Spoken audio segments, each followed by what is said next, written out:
नमस्ते, मैं Sachin Jadhav SDM college Karad से आपसे बात कर रहा हूँ।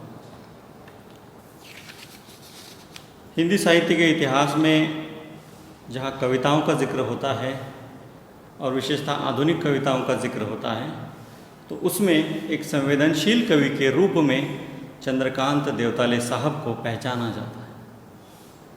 उनकी एक कविता है माँ जब खाना परोसती थी। इसको शिवाजी विश्वविद्यालय के अंतर्गत स्नातक स्तर पर प्रथम वर्ष के लिए पाठ्यक्रम के अंतर्गत समाहित किया गया है। आज हम उसी कविता की चर्चा करेंगे। तो दोस्तों, जहाँ चंद्रकांत देवताले साहब की बात उठती है तो उनका सबसे प्रसिद्ध काव्य संग्रह लकड़बग्गा हंस रहा है कि चर्चा करना बहुत ज़रूरी है। ये एक ऐसी कविताओं का संग्रह है जिसमें कवि ने व्यवस्था को बेनकाब करने की कोशिश की है। व्यवस्था को एक लकड़बग्घे के रूप में प्रस्तुत किया है और वह कैसे अपने आप को बनाए रखता है और अपने आप को बनाए रखने के लिए सामान्य जनों का कैसे शोषण करता है, इसी को लेकर ये पूरा काव्य संग्रह उभरता है। इस काव्य संग्रह के शीर्षक को बिल्कुल विरोधाभासी एक कविता है और वह कविता है माँ जब खाना परोसती थी। इस कविता में लेखक बहुत ही संवेदनशील दिखाई देते हैं। ये एक बेटे की माँ के प्रति जो भावनाएं हैं उसका चित्रण इस काव्य में किया गया है। दोस्तों,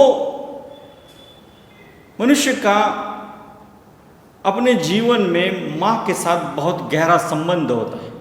इतना गहरा संबंध होता है कि जीवन में आने के पश्चात या जीवन में अभी जब प्रवेश ही नहीं किया तब भी अगर उसका किसी के साथ संबंध है तो वह सिर्फ माँ है।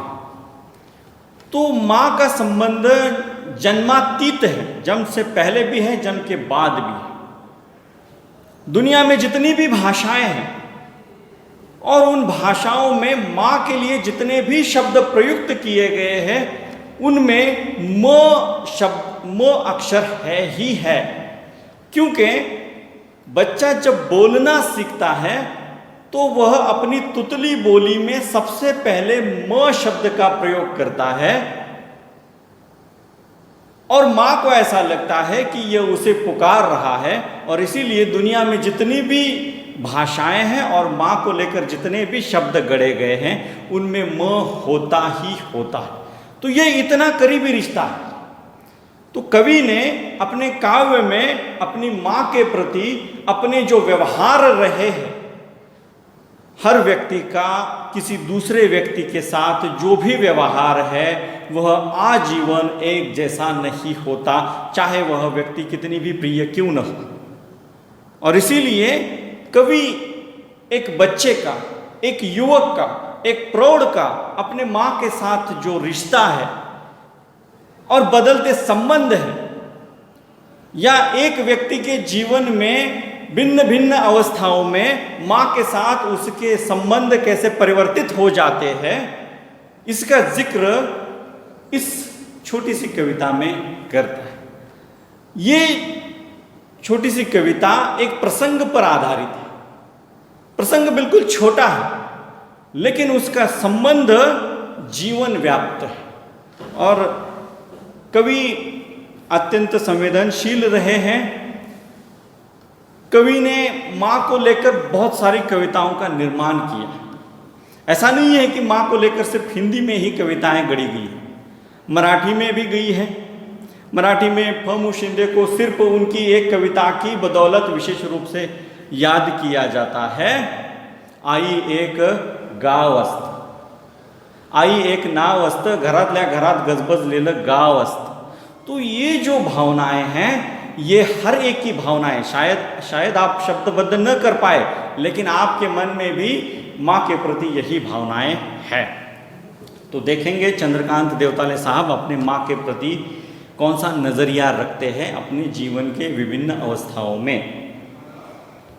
कवि कहते हैं, वे दिन बहुत दूर हो गए जब माँ के बिना पर से पेट भरता ही नहीं था। तो कवि अपने बचपन की याद आपके सम्मुख प्रस्तुत कर रहे हैं। वो काफी पुराने दिन हैं। दिन भले ही ज्यादा बीत जाए, लेकिन ये कवि के या हमारे या आपके जीवन के ऐसे दिन होते हैं, सुनहरे दिन होते हैं, जिनकी याद कभी धुंधली नहीं पड़ती।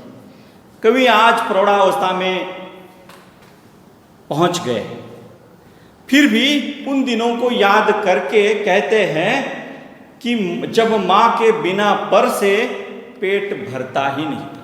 पर से ये अपभ्रंश शब्द है, मूल शब्द है परोसना। हम भी जब छोटे थे या आप भी अपने जीवन में ये महसूस करते हैं कि अगर आप बाहर से कहीं घर चले आते हैं तो सबसे पहले आप अपनी माँ को ढूंढते हैं। जब सुबह आप आँख खोलते हैं तो एक बच्चा अपनी माँ को ढूंढता है। सोते समय भी उसे ऐसा लगता है कि माँ उसकी आंखों के सामने रहे। तो बालपन में एक बच्चे का जीवन या दिन की शुरुआत माँ के दर्शन से होती है और उसकी संध्या या उसकी नींद माँ की गोद में ही होती है। तो सुबह से लेकर शाम तक या रात तक वह सिर्फ अपनी माँ को अपने सामने पाना चाहता है। कवि कहते हैं कि माँ के बिना पर से मेरा पेट नहीं भरता था। अब पेट का संबंध खाने से है, लेकिन बच्चे के पेट का संबंध माँ से है। मतलब बच्चे को खाने की जितनी जरूरत नहीं है, उससे कई ज्यादा उसे माँ की जरूरत है। और माँ जब खुद अपने हाथों से उसे खिलाएगी तभी उसका पेट भरता है। तो ये सिर्फ शरीर और अन्न का संबंध नहीं, तो ये बच्चे की भावनाओं का माँ के साथ जुड़ा हुआ होना है। बच्चा अपने आप को माँ से अलग नहीं मानता। वे दिन अतः कुएं में छूटकर गिरी पीतल की बाल्टी की तरह अभी भी दबे हैं, शायद कहीं गहरे। और उन दिनों को लेकर जब माँ के साथ इतना गहरा संबंध है कि उसके बिना पर से पेट नहीं भरता था, तो ये जो दिन है इसको कवि प्रतीक रूप में ऐसे प्रकट कर रहे हैं कि ये दिन ऐसे हैं जैसे किसी गहरे कुएं में कोई पीतल की बाल्टी गिर जाए, और कुआं चाहे कितना भी गहरा क्यों न हो, फिर भी वह पीतल की बाल्टी दिखाई देती है। क्यों? क्योंकि उसकी चमक।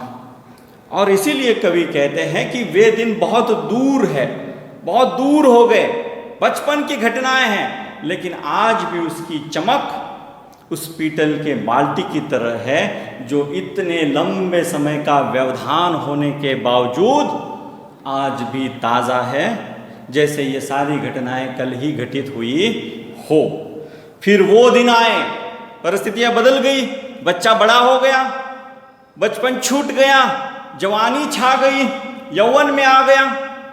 वो दिन आए जब माँ की मौजूदगी में कौर निगलना तक दुश्वार होने लगा।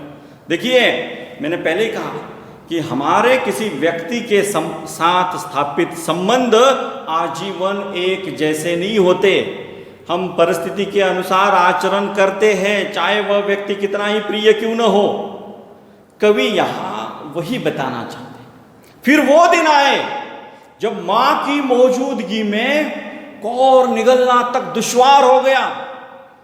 2 लाइन पहले वही कवि कह रहे हैं कि माँ के बिना पर से पेट नहीं भरता था। आज 2 लाइन पश्चात वही कवि कह रहे हैं कि उसकी मौजूदगी में कौर निगलना दुश्वार हो गया।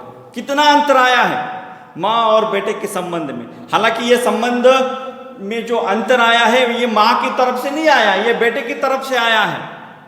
बेटे को ऐसा लग रहा कि उसकी मौजूदगी में मेरे मुंह से कौर नीचे नहीं जाएगी, मतलब अब वो मुझे मेरी आंखों के सामने बिल्कुल नहीं चाहिए।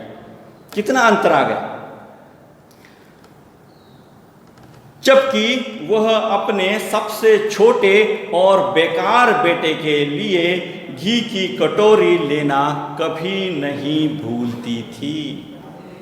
दोस्तों, रिश्तों में ये जो दरार आई है, ये कवि की ओर से आई, एक युवक की ओर से आई है, एक पुरुष की ओर से आई है, मां की ओर से नहीं आई।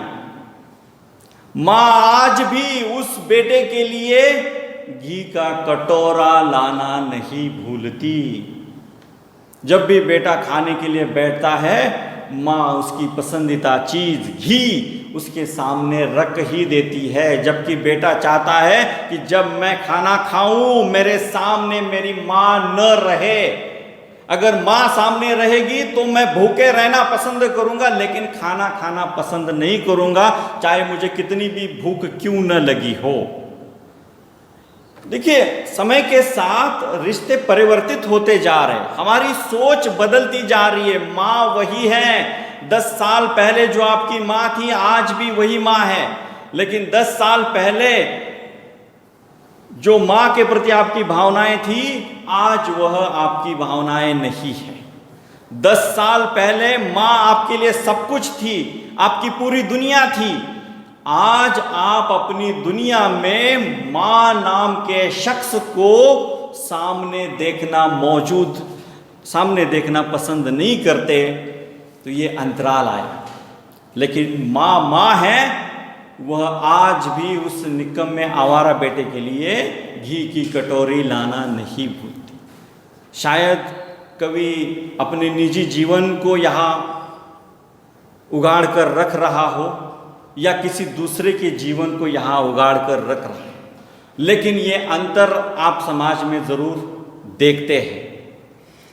उसने कभी पूछा नहीं, कभी आगे कहते हैं उस माँ ने जिसको मैं देखना पसंद नहीं करता था, उसने कभी पूछा नहीं कि मैं दिन भर कहाँ भटकता रहता था और अपने पान तंबाकू के पैसे कहाँ से जुटाता। अब बेटा बड़ा हो गया, उसको पर निकल आए, अब उसे माँ के छांव की जरूरत नहीं रही। अब उसकी अपनी एक अलग दुनिया है, जिस दुनिया में वह माँ नहीं चाहता, लेकिन माँ की दुनिया आज भी उसी बेटे के इर्द गिर्द घूम रही है। वो जानती है कि बेटा निकम्मा है, बेटा आवारागर्दी कर रहा है, बेटा संगत में बिगड़ गया है, लेकिन फिर भी वह अपने मुंह से अपने ही बेटे के लिए कोई भी अपशब्द का प्रयोग नहीं करती, जबकि वह जानती है उसकी जो कुछ हरकतें चल रही हैं वह ठीक नहीं है। वह आवारागर्दी कर रहा है, देर रात तक घूमता है, व्यसनों के अधीन हो गया है, कोई काम नहीं करता, फिर भी माँ चुप है। यह सब जानते हुए भी उसकी अपने बेटे के प्रति जो ममता है उसमें कोई भी कमी नहीं आई। आज भी वह जब बेटा खाना खाने के लिए बैठता है तो उसके लिए घी की कटोरी लाना नहीं भूलती। अक्सर परोसते वक्त वह अधिक सदैव होकर मुझसे बार बार पूछती होती, और जब बेटा खाना खा रहा है, माँ उसे परोस रही है, तो माँ की ममता उमड़ आती है और वह अपने बेटे से पूछती है। क्या पूछती है? और थाली में झुकी गर्दन के साथ मैं रोटी के टुकड़े चबाने की अपनी ही आवाज़ सुनता रहता। कवि कहते हैं कि क्या पूछती थी पता नहीं, लेकिन पूछती जरूर थी। क्यों?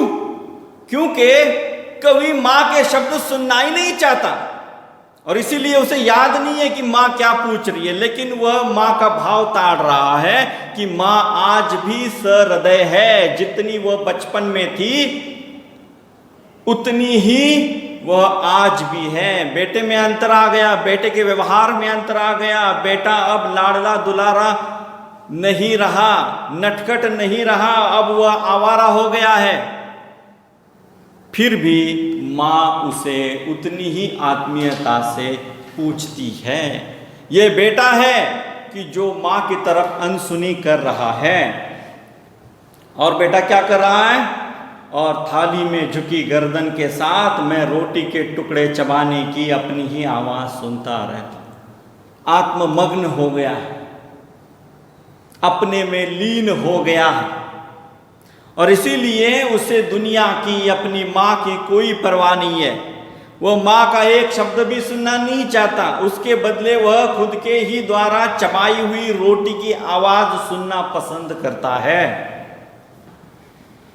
वह मेरी भूख और प्यास को रत्ती रत्ती पहचानती है। अब कवि प्रौढ़ावस्था में पहुंच गया है और अपने विगत जीवन के विभिन्न काल खंडों को आपके सामने प्रस्तुत कर रहा है। शुरू में उसने बताया कि जब मैं छोटा था तब कैसे दिन थे, पीतल के बाल्टी की तरह। फिर मैं जवान हो गया तो फिर कैसे दिन आए, वही माँ है, लेकिन आज उसको मैं सामने देखना पसंद नहीं करता।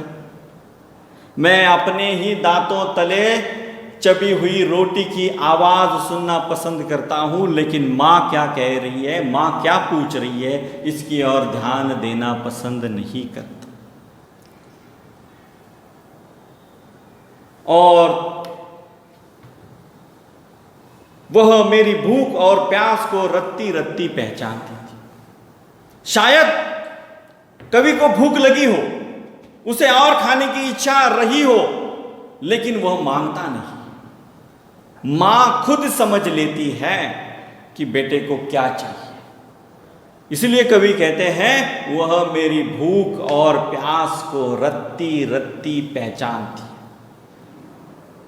आज भी आप महसूस करते हैं कि जब भी आप घर में प्रवेश करते हैं, माँ हमेशा द्वार पर बनी हो ऐसा नहीं है, लेकिन आपके पदचाप से वह पहचान लेती है कि घर में किसने प्रवेश किया है। मेरी बेटी आई है, मेरा बेटा आया है, यह वह बिना देखे पहचान लेती है। कैसे पहचानती है? ये उसकी सहृदयता है, ये उसका आपके प्रति गहरा लगाव है कि जो आपको बिना देखे पहचान लेती है। और मेरे अक्सर अधपेट खाए उठने पर बाद में झूठे बर्तन अबेरते चौके में अकेले बड़बड़ाती रहती थी। कवि कहता है आगे कि मैं मांगता नहीं था, माँ जितना अपने मन से खिलाती उतना ही खाता,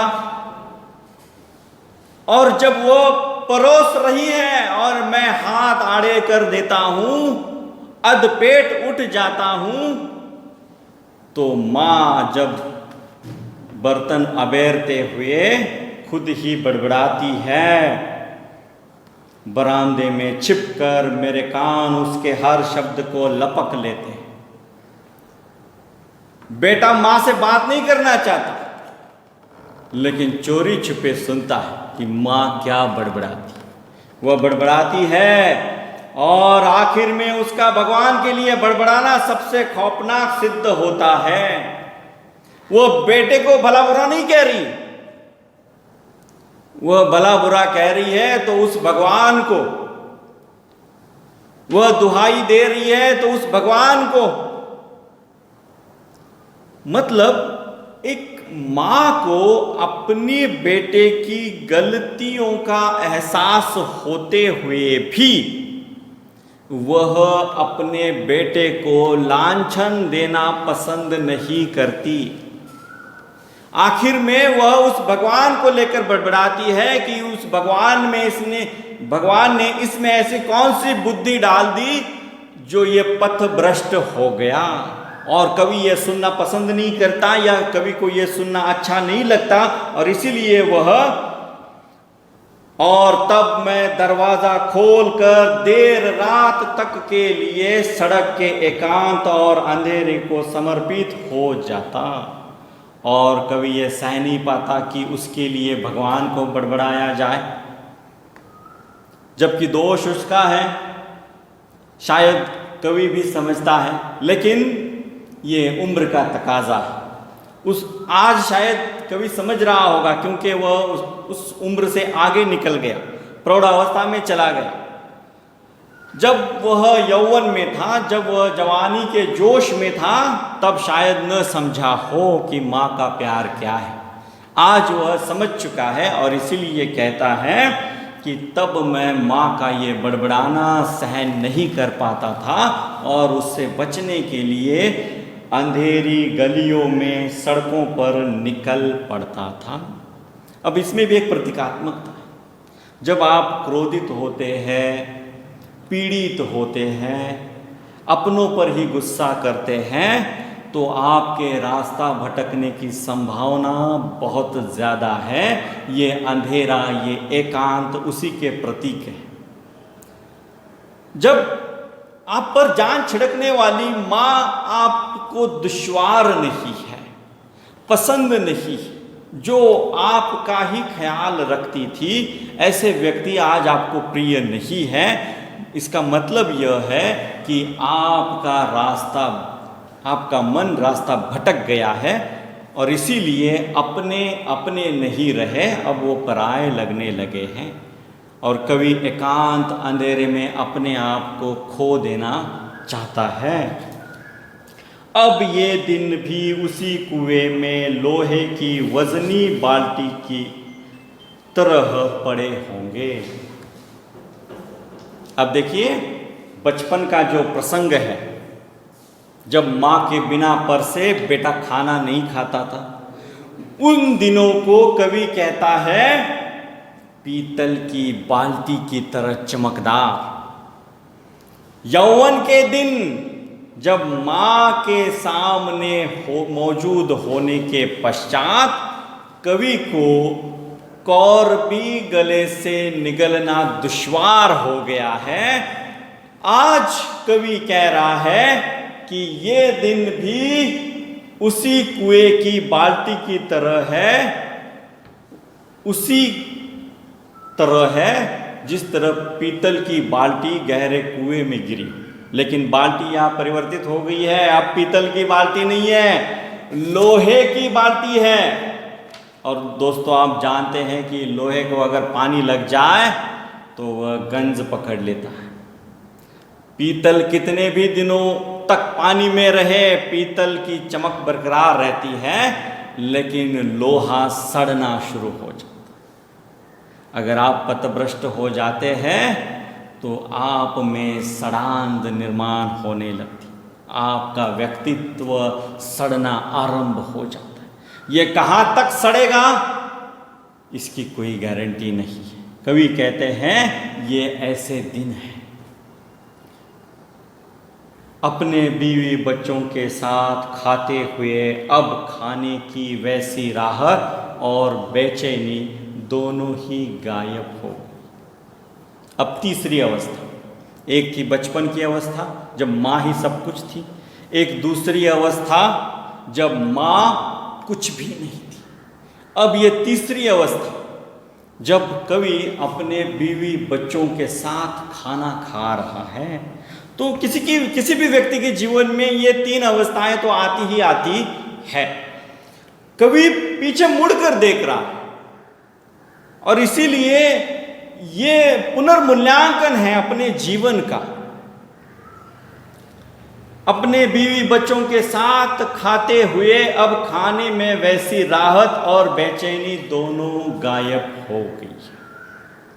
बचपन में घर में परोसने वाला कोई दूसरा व्यक्ति हो तो भी बच्चा उसके हाथों से खाना खाना पसंद नहीं करता, क्योंकि खाने का संबंध सिर्फ वो माँ से जोड़ता है, क्योंकि उसके साथ उसकी भावात्मक तादाद में स्थापित हो चुका रहता है। अगर उसका पेट भरना है तो सिर्फ माँ के परोसे हुए रोटी से, माँ के खिलाए हुए रोटी से, उसके बगैर उसका पेट नहीं भरता है। यौवन में वही माँ उसे अप्रिय हो गई है, इतनी अप्रिय हो गई है कि उसे वह देखना तक पसंद नहीं करता। और आज प्रौढ़ावस्था में शायद अब माँ नहीं है,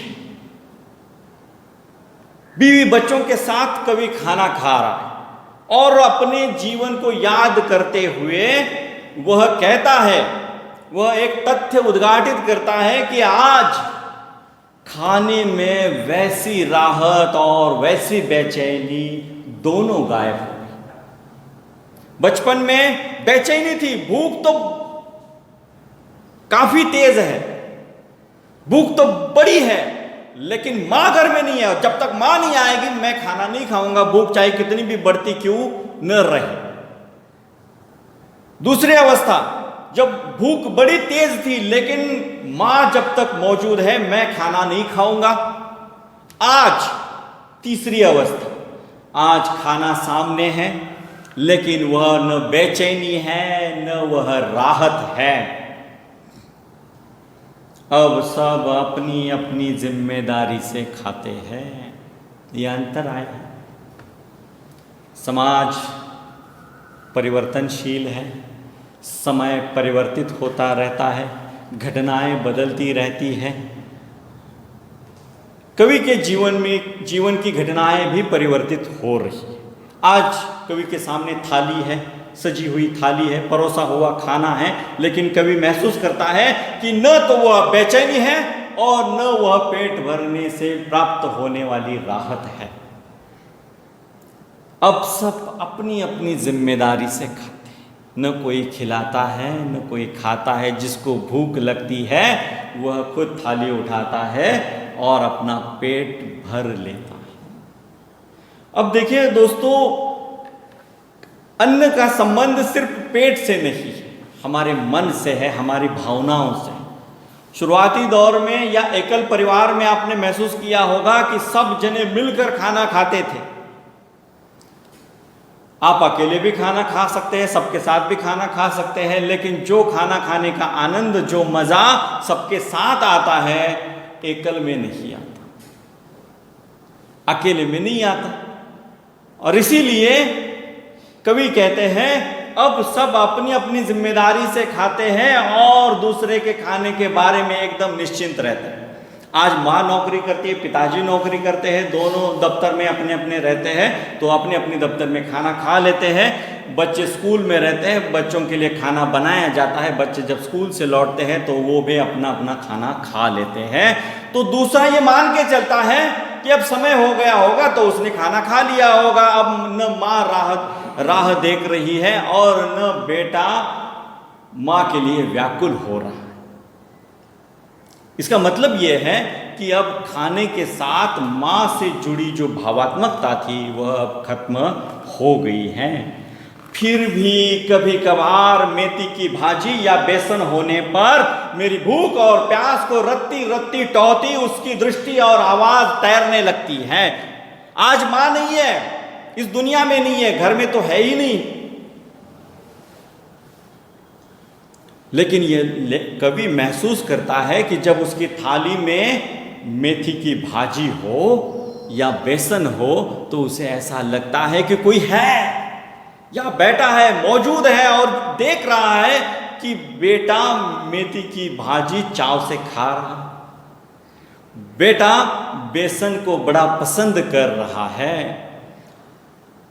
कोई नहीं है, लेकिन कवि का मन कहता है कि कोई है जो मुझे देख रहा है। उसकी दृष्टि और आवाज तैरती है। ये किसकी दृष्टि है? ये माँ की दृष्टि है। ये किसकी आवाज है? ये माँ की आवाज है जो कवि के कानों में गूंज रही है। वास्तव में माँ कहीं नहीं है, लेकिन फिर भी है, कवि के मन में मौजूद है। और फिर मैं पानी की मदद से खाना गटक कर कुछ देर के लिए उसी कुएं में डूबी उन्हीं बाल्टियों को ढूंढता रहता हूँ। और कवि अपने विगत के जीवन को याद करते हुए ये कहता है कि वो पीतल की बाल्टी, वो बचपन के दिन और वो सड़ी हुई लोही वजनी की बाल्टी, मतलब युवा अवस्था में मेरा भटकाव याद करके मैं पानी के साथ कौर गटक लेता हूँ। मतलब आज वो माँ नहीं है जो मेरे खाने के लिए इंतज़ार करती रहती थी। तो बड़ी ही भावात्मकता से भरी हुई या अपनी माँ के प्रति अपनी भावनाएं व्यक्त करती हुई या माँ का बेटे के प्रति जो प्यार है उसको दोहराती हुई ये कविता है। आपने इसका आनंद लिया। धन्यवाद।